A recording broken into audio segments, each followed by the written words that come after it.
Pregovarački tim Vlade Republike Srbije i premijer Ivica Dačić juče su parafirali takozvani sporazum sa Prištinom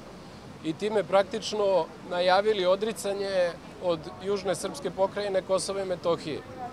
Srpska radikalna stranka smatra da niti Ivica Dačić, ni Aleksandar Vučić, ni Tomislav Nikolić nemaju mandat da se odriču bilo kog dela državne teritorije Republike Srbije i mi smatramo da njihov potpis ne može imati bilo kakvu važnost i pravnu snagu, jer pored toga što nema legitimitet, on je suprotan Ustavu i zakonima Republike Srbije, suprotan je rezoluciji 1244 Saveta bezbednosti Ujedinjenih nacija i što je najbitnije, suprotan je nacionalnim interesima srpskog naroda. Pre nekoliko dana Aleksandar Vučić je gostujući u jednoj emisiji rekao kako je za 2 dana dobio 1500 SMS poruka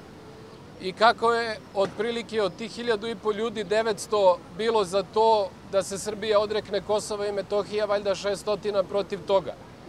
Mi smo odlučili da pomognemo Aleksandru Vučiću u donošenju te odluke, odnosno odbijanju ultimatuma koji je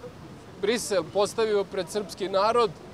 i želimo da omogućimo običnim građanima Srbije da Aleksandru Vučiću pošalju SMS poruku i izjasne se šta misle o izdaji Srbije. Zbog toga smo pokrenuli ovu akciju pod nazivom Vox Populi, Vox Dei, glas naroda, glas Božji, jer želimo da se konačno glas srpskog naroda zaista čuje. Mi građanima Srbije, kao što vidite, delimo broj telefona Aleksandra Vučića, to možete i da snimite, na kome, znači na ceduljici piše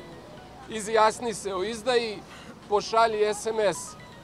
Aleksandru Vučiću. Dakle, delimo brojeve telefona Ivice Dačića i Aleksandra Vučića. Od Ivice Dačića za sad nismo dobili bilo kakvu reakciju i ovo je akcija koja se sada u istom trenutku sprovodi u više od 100 gradova Srbije. Dakle, i na Kosovu i Metohiji,